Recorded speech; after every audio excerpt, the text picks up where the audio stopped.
اللهم صل على محمد وآل محمد. Before I start, if I can request all of you to move forward as people walk in later, they can just settle back there then. The loud Nara Salawat, please move forward.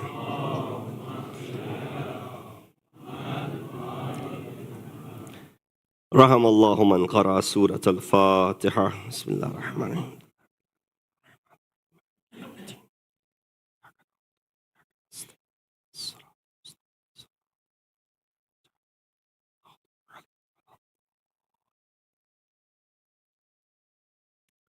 أعوذ بالله من الشيطان الرجيم. بسم الله الرحمن الرحيم.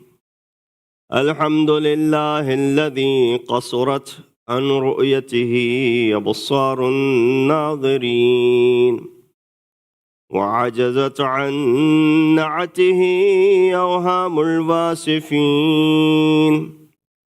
الحمد لله رب العالمين.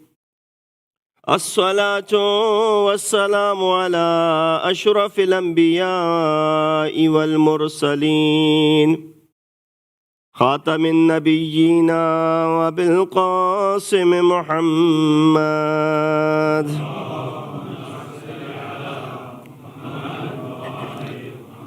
وأهل بيته الطيبين الطاهرين المعصومين الذين ذهب الله عنهم الرجس وطهرهم تطهيرا.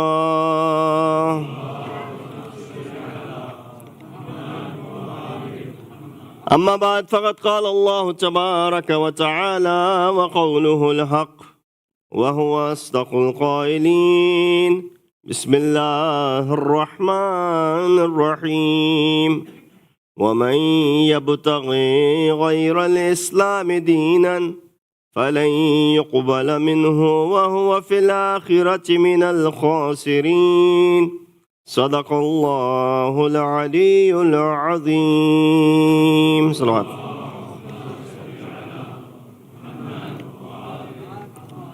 Assalamu alaikum wa rahmatullahi wa barakatuhu. Dear brothers and sisters in Iman, this is the fourth Majlis in this series of Majalis. In this Ayyam-e-Azaa, which began from Saturday, and I've been blessed to recite this ayat number 85 from Surah Al-Imran for you, and under which we've been discussing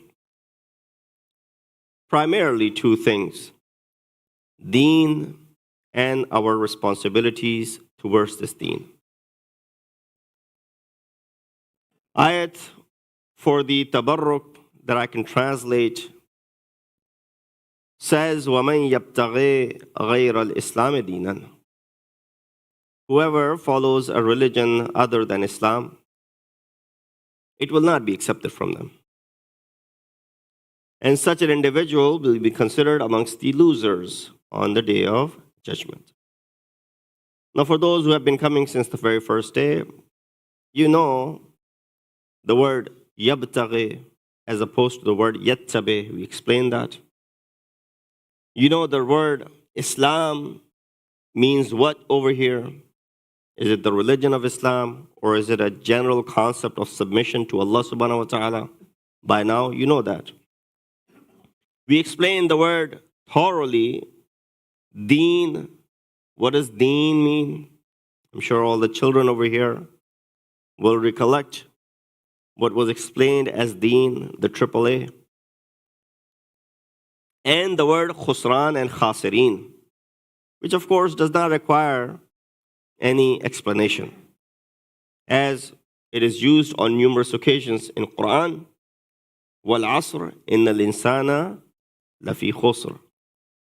So we know what khusr or khusran or khasirin refer to. Definitely we want to be on the side of those who are not khasirin. We want to be on the side of those who are beneficiaries of the favors of Allah subhanahu wa ta'ala. And therefore, this ayat is completed from that aspect which we have explained thus far. Now comes the crux of the discussion, and that is, what has this deen done to us that it is so important? Last night we tried to emphasize through the discussion on Quran and in the previous nights how important this deen is. We need to emphasize again and again because sometimes we take our deen for granted. This religion has not reached us, without hurdles. It has reached us with much difficulty. Sacred blood was shed in order for this deen to arrive at our doorstep. Sacred lives were sacrificed before we received this madhab. Not ordinary individuals, rather ma'asumeen had to sacrifice so that this deen can make it safe and sound to us. When they have done a phenomenal job in delivering this deen to us, in this state where it is safe and sound, what is our duty? To squander this? To misuse it? To use it to our advantage? And to not care for it? None of the above. In fact, it is utmost duty of every single one of us to make sure that first and foremost we understand this deen. Hence our first discussion, which is, if you're taking notes, number one, ma'rifat of deen. Recognition and proper understanding of religion. What is ma'rifat? What is understanding? What is recognition? Recognition comes when you immerse yourself into some subject. You study something. Well, in our communities, two things are taken for granted. One, medicine, because everybody is a doctor. And number two, deen, because everybody is an alim. When it comes to giving advices about health, we all become doctors. Take this, take that. These herbs are very helpful. They can get rid of this. Don't worry about the medication. We all put on the hat of a physician. No, leave medicine to those who are experts in it. And secondly, when it comes to deen, we're all mufti. We're all capable of giving fatwa. No, the ayat of Quran says, "Ma yalfadhu min qawlin illa alayhi raqibun atid." Not a word comes out of your tongue that you will be held responsible for it tomorrow. So people like me who sit on this mimbar, it's a great responsibility. What we're saying has to be said with responsibility, has to be backed up with reason, with aql and naql. So what is the understanding and the recognition of this deen?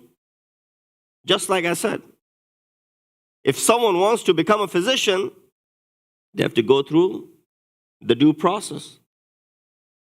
I can browse through Google and AI today and learn a few things about medicine, but you still not call me a doctor. I can browse through and ask artificial intelligence about, law, but you'll still not call me an attorney. And likewise, other aspects and the other subjects. When you go through the due process, only then you get the title. But now you're a doctor. Now you're an attorney. Now you're an engineer. Now you're an IT professional. So the AI, artificial intelligence, can only give me to an extent. But then we always hear this in Urdu, Neem Hakim. If you're partially Hakim, you're going to be taking more lives than saving any. So recognition comes with what? When you thoroughly immerse yourself. And then you start learning about it. Therefore, Deen, first and foremost, we need to understand, is the only way of life. Our religion especially is the only way of life. It's a complete set of code and conduct. From the smallest of the issues till the biggest and the most difficult of the issues, Deen has a say in it. Deen has not neglected it. You ask me, Maulana, what is the ruling on this? I may not know. But that does not mean Deen and the religion has not spoken about it. Definitely has. My knowledge is limited. But the Deen and religion has spoken about it. So when it comes to the most complicated issues, religion has a say in it. When it comes to the issues of inheritance, when it comes to the issues of marriage and divorce, Deen has a say in it. What is our duty? First and foremost, as I said, ma'rifat Deen. Proper recognition of Deen. Now there are many tools of recognition. One tool of recognition is your five senses. Second tool of recognition is your aql. Third tool of recognition is your heart.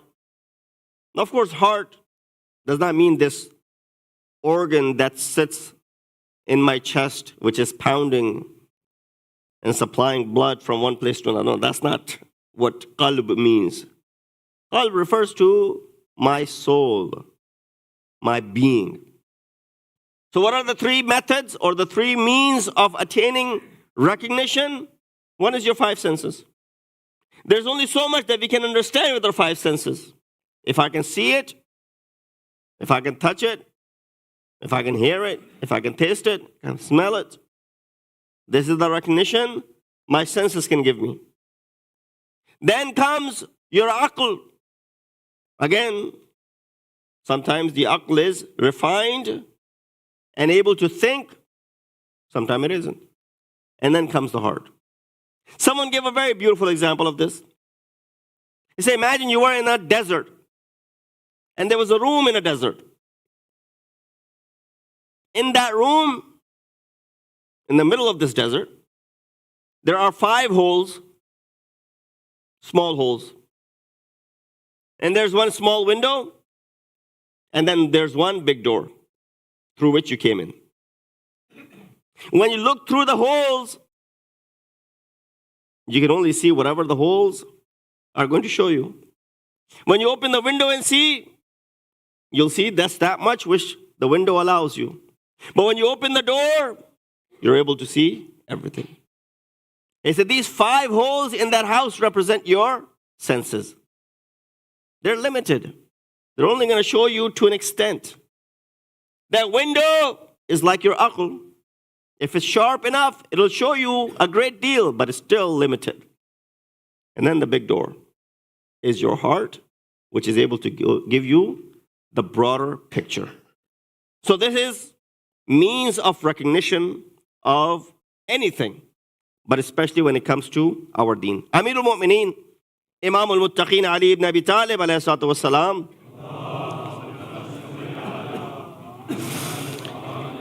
in Nahjul Balagha, the very first khutbah, Nahjul Balagha has 279 khutbahs, but at least all of us can say we have read the first one, because you usually read the first one. Then you may have read the second or the third. But the first one is, I'm sure, all of us have read. In that first khutbah, Imam talks about deen, talks about creation, talks about Quran, talks about Hazrat Adam, talks about Rasul, many things. Amongst the things that he talks about, he says, Awwalu deene ma'arifatu. Very good. The first and foremost in this deen is what? Ma'rifat. Recognition, understanding, and pondering in this deen. Why? Prophet said, لِكُلِّ شَيْءٍ عِمَادٍ وَإِمَادُ الدِّينِ الْفِقْهِ. Now, when you further break it down, you say, oh, Maulana, I understand deen has to be recognized. But deen is so broad. Where should I start when it comes to this deen? Everything has a pillar. So when you imagine a tent is standing upon a pillar. You have this wooden piece in the middle of a tent that is keeping it erect. Or you got these beams running that are keeping this roof, the way it is. So imagine if everything had this pillar, which was the reason for them to be standing. What is that thing which keeps the deen standing? You want to start off from there. Rasulullah said, لِكُلِّ شَيْءٍ إِمَادٍ. Everything has a pillar. And the pillar of deen, al-fiqh, is the jurisprudence. It's the do's and the don'ts. It's the ahkam. That's where you're going to, and you want to start off. If you want to start off, because you say, well, deen is a very vast subject. Where should I start? Start from umudud deen. Start from the pillar of the deen. What is the pillar of the deen? According to Rasulullah, it is the fiqh.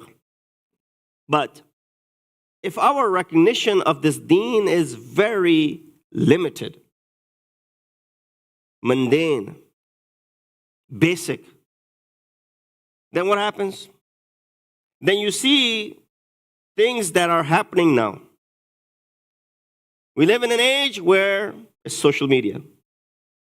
There are a lot of doubts that are being created. There are a lot of things and ideas that are being thrown around. If you are not well grounded when it comes to your aqaid and your deen, then it's very easy for you to be influenced by these things which are being said on social media. Now, because we all have access to it.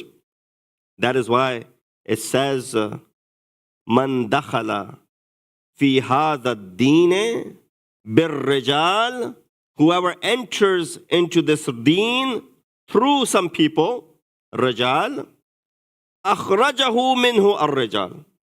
He can easily be taken away from this deen by the same people. If there are people who brought you into this deen, these very people can take you away from this deen. But then it says, وَمَنْ دَخَلَ فِيهِ. But whoever enters into this religion, بِالْكِتَابِ وَالسُّنَّةِ, with the book and the itrat and the Ahlul-bayt and the sunnah of Rasulullah, it says, زَالَتِ الْجِبَالُ قَبْلَ أَنْ يَزُولُ. This person will not move, even though mountains might move and shake from their places. Mountains don't move from their places. Meaning what? You will not move either. So therefore, ma'rifat of this deen is the top priority. We need to make sure that we study this deen. Read, not just rely on the lectures. Read, increase our knowledge when it comes to, and today nobody has an excuse because I don't have access to the books. You have vast access to all types of books that are available, whatever direction that you want to go into, and with the advent of artificial intelligence. But keep in mind, when it comes to artificial intelligence, it can never become artificial wisdom. It'll always remain artificial intelligence. Sallu ala Muhammad wa ali Muhammad.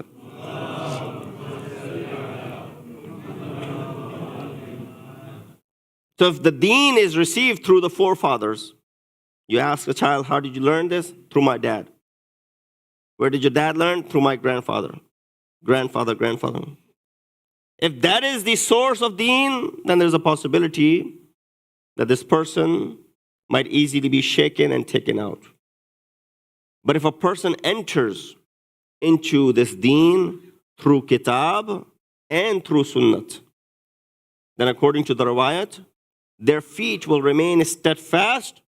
They will not shake, just like the mountains do not shake.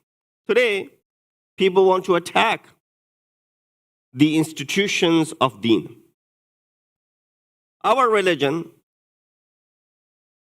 which is based on the imamat of Ahlul-bayt, and then with the ghaibat of imam, we believe that, of course, imam is in ghaibat kubra, and one day he will reappear. The longer this process takes, of course, people start creating doubts. This is a phenomenon which everybody believes. There is a Mahdi Maw'ud for everyone, whether Muslim or non-Muslim. They all believe in a Messiah who will come one day. But some believe that he's alive, like you and I, the Shias. Some believe he'll be born one day. And some believe that he's already come. And therefore, there were so many attempts to misguide people and to take people away. And therefore, there was this story of one of the students of Imam. His name is Hisham ibn Hakam. Hisham is a student of sixth Imam. He's very good in aqaid, theology. And so one day, Imam was sitting with him in Arafat at the time of Hajj. And Imam said to him, relate the story when you defeated that man from Basra in a debate about imamat. How did you defeat him? Today, I'm sure, youngsters are posed with this question. You believe in imams. What is the proof? What is the proof of belief in imamat? So, well, forget about the proof in imamat. I have difficult time believing and proving the proof of Allah, Rasulullah, let alone the imams. So he came across this man. This man was sitting in the masjid. Of course, he wasn't Shia. And he was telling people about Islam void of imamat. Hisham makes his way forward, does not intervene or introduce himself as someone who's follower of this maktab. He said, everybody was asking questions, can I ask some questions too? He said, sure, son, move forward, ask whatever you want to ask.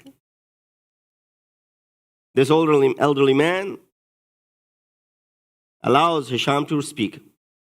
Hisham says, my questions might be very basic and at times might even seem dumb, but bear with me. He said, don't worry about it, son. Ask whatever you want. Hisham said to him that because he knew this man was denying the wujud of imam and was against the concept of imamat. So here's a proof for our youngsters, especially when you speak to someone. How do you prove imamat? He said to this man, do you have eyes? He said, son, I thought you were going to ask dumb questions, but to be this dumb? He said, I told you to bear with me. He said, of course I have eyes. Can you not see? He said, what do you do with these eyes? I said, I see with them. He said, very well. Do you have ears? He said, of course I do. What do you do with them? I hear. And then he asked about all the organs that he possesses.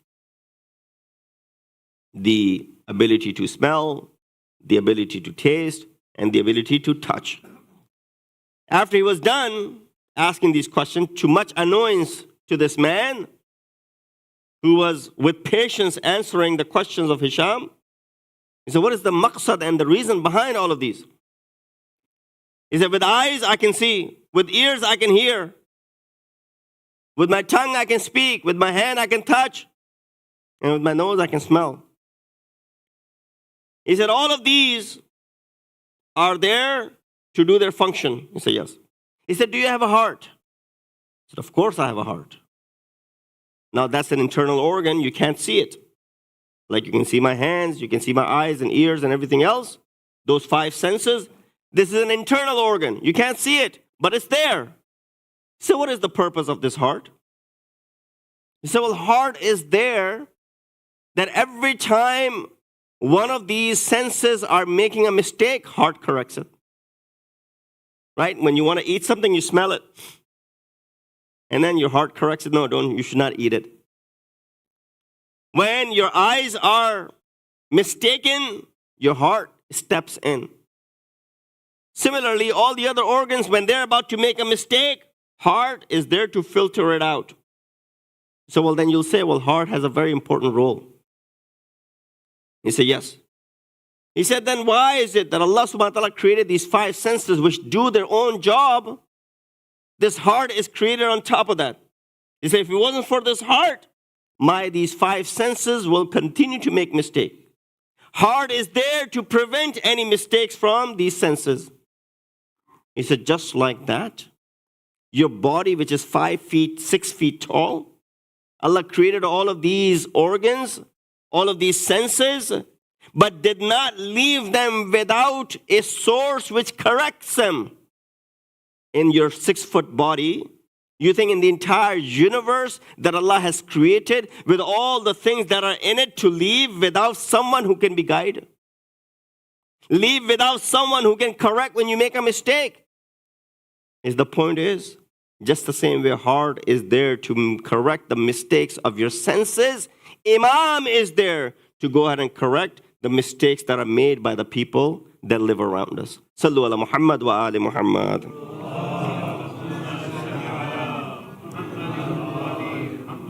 So the institution of Hisham, Bazanti, Mahziyar, and other such people, and then comes the Sheikh Saduqs, Sheikh Mufids, Sheikh Tusis, Allama Hilli, and up until present time, our Maraja.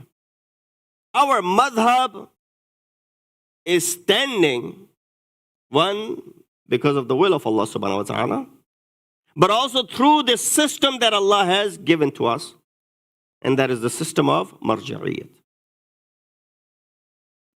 Unfortunately, today, our deen, while it is being attacked from various aspects, one of the aspects that is being attacked is the marja'iyat. I'll give you one example. It may not have come across to you, but it will. You know how things make their ways and rounds on social media, forwarded many times? It'll come to you. There's this post that is going around, which is again a manipulative post being forwarded on social media, where a hadith is quoted, which is an authentic hadith, by the way, which says the following: Badiru awladakum bil hadith qabla an yasbiqakum ilayhim al murji'a. It says, teach your children, get them ready for, or teach them the ahadith of Ahlul-bayt before the maraji get to them, meaning to your children. That's the translation the person has done. Now the Arabic is given, the hawala is given, and the translation is given.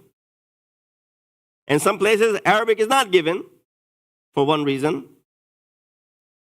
but the translation is given with the hawala. How dangerous is this? What is it saying? It is keeping you away from marja'iyat. Teach your children a hadith of Aimma before these maraji get to your children, and they mess with their minds and they mislead them. That's the message which is being given. Now, a layman would not go ahead and do further research. They'll ask Maulanas, maybe. But when these things are making rounds, people start believing in it. Oh, the riwayat says this. The khiyanat, which is being done over here in this hadith, is the last word, which says, بَادِرُوا أَوْلَادَكُمْ بِالْحَدِيثِ قَبْلَ أَنْ يَسْبِقَكُمْ إِلَيْهِ الْمُرْجِعَةِ. Murji'a and marji'a are two different things. But who's going to go ahead and check? Who's going to go ahead and figure this out? Maraji is with an ayn, because you do ruju' to them. Right? Raja'a, ruju' to a maraji, meaning you refer to them. This is being spelled with a hamza, murji'a. Murji'a was a group of people that lived in the times of Imam, which Quran also highlights towards them as well in one of the ayat, as what these people used to do. Now this is being manipulated. This is where, brothers and sisters, it is important for us to be well grounded when it comes to our deen. That things like this, when they make their rounds on social media, they're not misleading our children. They're not taking away from deen. Because this institution of marja'iyya is something which is the stronghold and the foundation which has kept us together for all these years. Other institutions, if you look at Ahl-Sunnah, they have 4 imams that they believe in. There's no more ijtihad from the 4 imams afterwards. I don't want to go into the fiqh of Ahl-Sunnah, but you got all these different versions of how they perform their ibadat. But when you look at the Shia, there's only one version of ibadat. When it comes to salat, you will find the Hanafis, they'll fold their hands. Shafi'i will open their hands. Maliki will fold their hands a little bit lower. And different ways of even folding the hands. You got 4 imams, 4 different ways of doing it. We got 12 imams. But we have one thing which says, Awwaluna Muhammad, Awsatuna Muhammad, Akhiruna Muhammad, wa Kulluna Muhammad.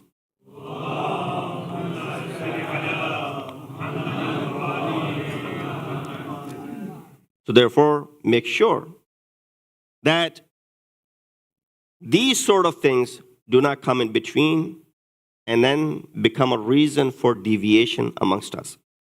Confirm your deen with someone who's vested with knowledge. And there's nothing wrong with it.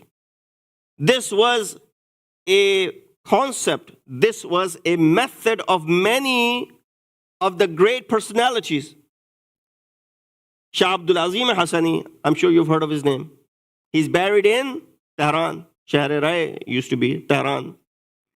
You go for the ziyarat of Qom and Mashhad, you go to Tehran, and you visit Shah Abdul Azim Hassani. Riwayat mentioned the ziyarat of Shah Abdul Azim Hassani is equal to the ziyarat of Sayyid al-Shuhada. Some riwayat mentioned that. Just look at the ziyarat of Sayyid al-Shuhada and then the ziyarat of Shah Abdul Azim Hassani. Shah Abdul Azim Hassani is someone who lived in the time of our 10th Imam, Imam Hadi. He comes to Imam. Shah Abdul Azim Hassani himself is a faqih. But when he comes to Imam, he's a student. He knows the maqam of imamat. Even if Imam is younger than him, he knows the maqam of imamat. What does he do? He says, Yabna Rasulullah. Oh, the son of Rasulullah.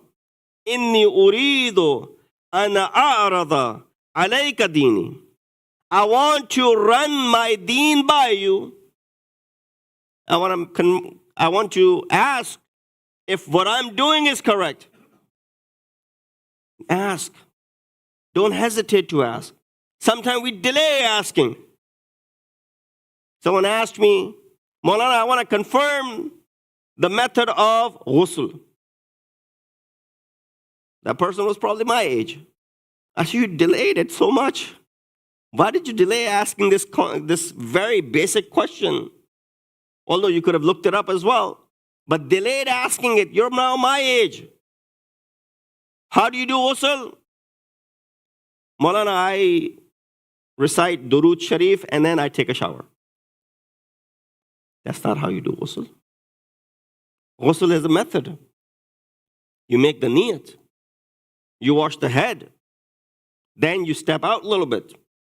Then you go under the water again. You wash the right side of the body. Then you step out again. Then you go in and wash the left side of the body. That is how you perform ghusl. Only then ghusl is performed. Of course, niyat has to be done before that. All these years, this person was doing ghusl with this misunderstanding that you just recite durood and you enter into shower and then you come out of it. Now all the prayers, all the wajibat that are done, don't delay asking. فَاسْأَلُوا أَهْلَ الذِّكْرِ إِن كُنْتُمْ لَا تَعْلَمُونَ. Ask those who possess knowledge if you do not know something. So Shah Abdul Azim Hassani came to Imam. Said, "Oh Imam, I want to run my religion by you. I want to run things by you, things that I perform. And أَعْرَضَ عَلَيْكَ دِينِي فَإِنْ كَانَ مَرْضِيًّا ثَبَتْتُ عَلَيْهِ حَتَّى أَلْقَى اللَّهَ." And if it is okay, so that means I'll meet Allah subhanahu wa ta'ala in the state that I have done things correctly. Imam heard, of course, Shah Abdul Azim Hassani was being humble in front of Imam. He himself is a faqih, but nonetheless shows that there's no harm in asking if there's something that I am doubtful of, if there's something that I do not know. Therefore, ma'arifat of this deen is very important. Man arafa nafsahu faqad arafa rabbahu. Hadith, you all know this. So only covered one topic today, and that is ma'rifat of deen. Man arafa nafsahu faqad arafa rabbahu.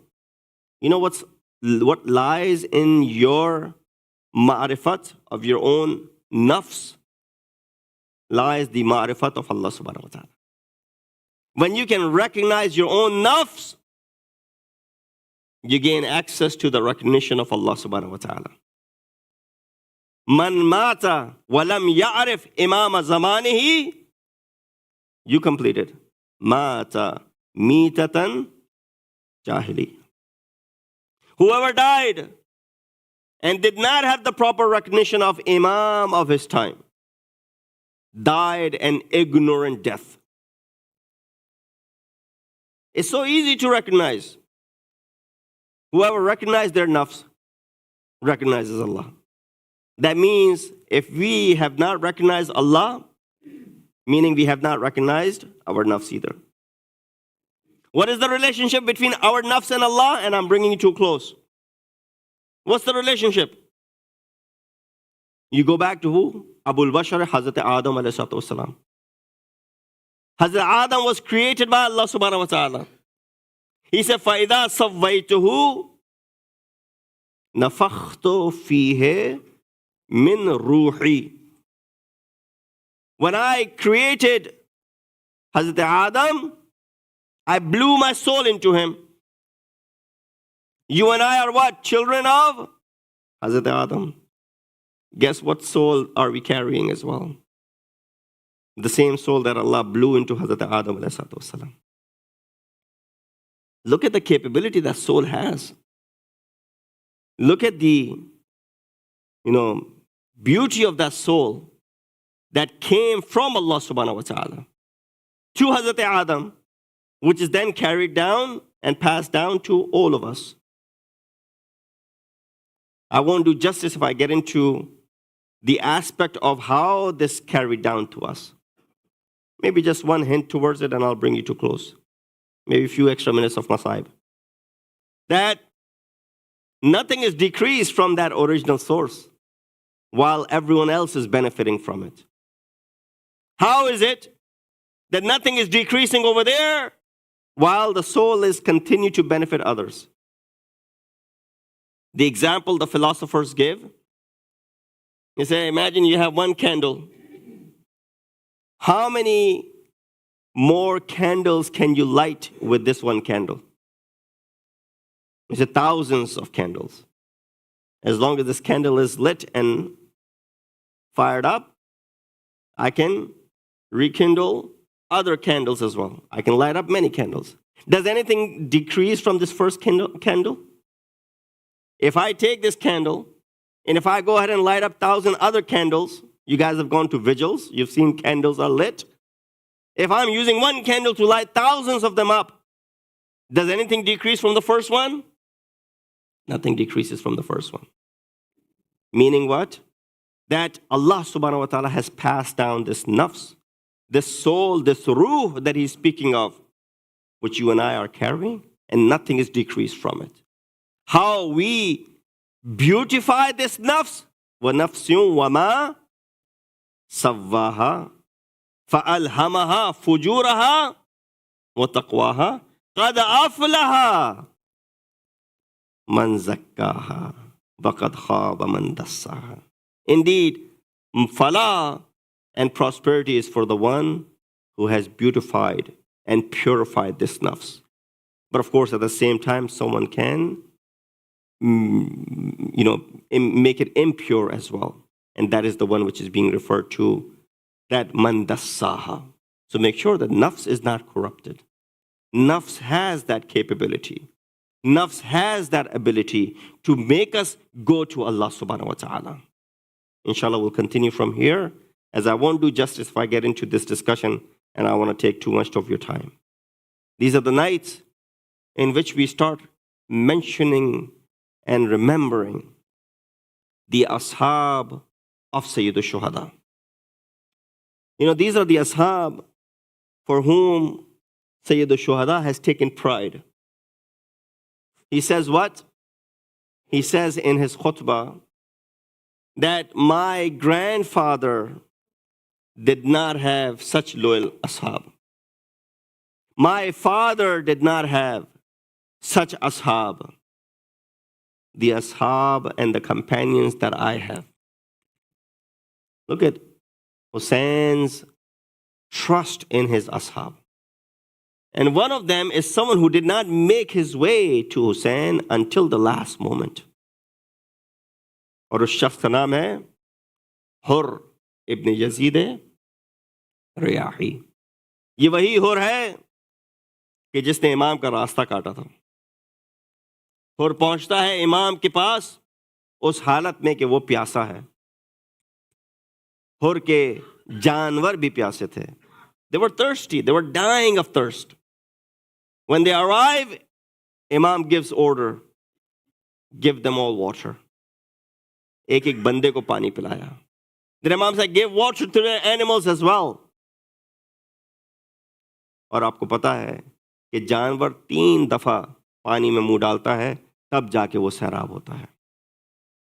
جب امام نے سب کو پانی پلا دیا نا, ایک دفعہ امام نے اپنے گھوڑے پہ سوار ہوئے اور وہاں سے جانا چاہا. ابھی امام جانا چاہتے تھے کہ ایک دفعہ حر نے لگام فرس کو تھاما. امام نے ایک جملہ کہا. امام تربیت کر رہے تھے حر کی. یہ جملہ امام نے ہر ایک کو نہیں کہا. جانتے تھے کس کے اوپر اس کا اثر ہوگا.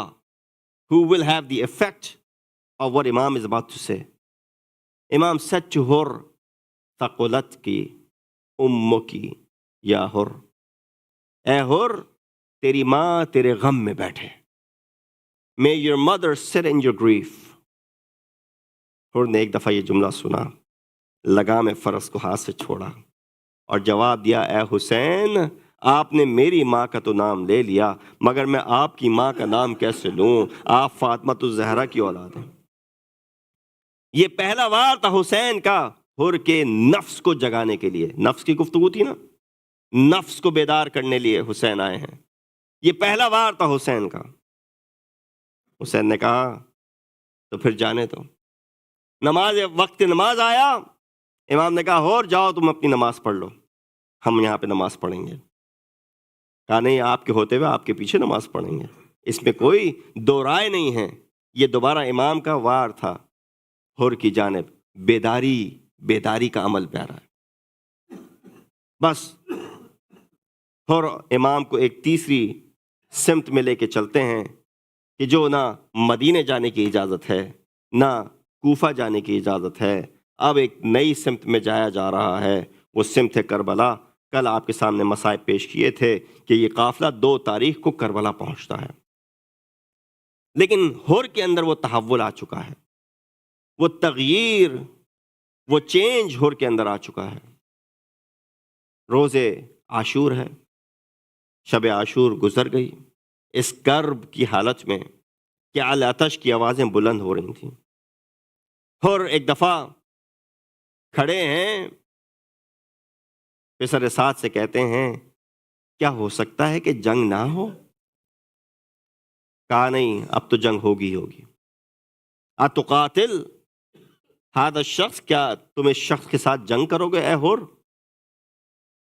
پسر سعد نے کہا ہاں جنگ کریں گے، اور ایسی جنگ کریں گے کہ دنیا دیکھتی رہ جائے گی. بس یہ سننا تھا کہ ایک دفعہ تحول آتا ہے حر کے دل میں. اخیر بین، میں اپنے آپ کو، حر یہ کہتے ہیں، میں اپنے آپ کو دیکھ رہا تھا بین الجنت والجہنم، کہ میں اختیار کر سکتا ہوں جنت اور جہنم کے درمیان. میں نے کس چیز کو چنا؟ جنت کو چنا. حر کا بھائی وہاں کھڑا ہے، کہتا ہے حر کیا مسئلہ ہے؟ حر ہاتھ پکڑ کے لے کے جاتا ہے خیام حسینی کے پیچھے. خیام حسینی سے بچوں کی آواز سنائی دیتی ہے، الاتش الاتش.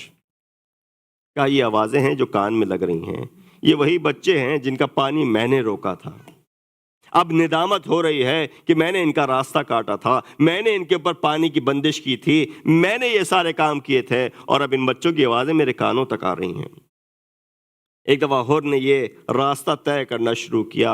ایک دفعہ حر چلتے ہیں پسر سعد کے خیمے سے امام حسین کے خیمے گاہ کی طرف. ایک شخص دیکھتا ہے حر، اگر کوئی مجھ سے پوچھتا کہ پورے کوفہ میں سب سے زیادہ بہادر شخص کون ہے تو میں بلا دریغ بولتا کہ حر سے بڑھ کے کوئی بہادر نہیں ہے. لیکن میں تمہیں دیکھتا ہوں کہ تم کانپ رہے ہو، تمہاری حالت دگرگوں ہے، ایسا کیوں ہے؟